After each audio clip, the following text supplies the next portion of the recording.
This graph is really surprising. It shows the countries that have grown the most since 1990 when it comes to GDP per capita. I was expecting something different, but what I saw were these 6 countries, and let me explain why I think that they are here.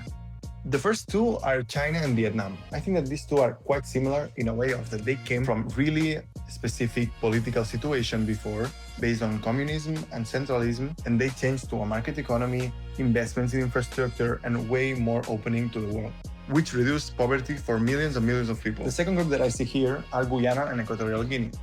These two are really tricky because the reality is that the population is still not living in really good standards. They are still really poor. But they discovered massive amounts of oil, and since their population is small, they made it to grow a lot in their GDP per capita. But the reality, as I said, is not the same.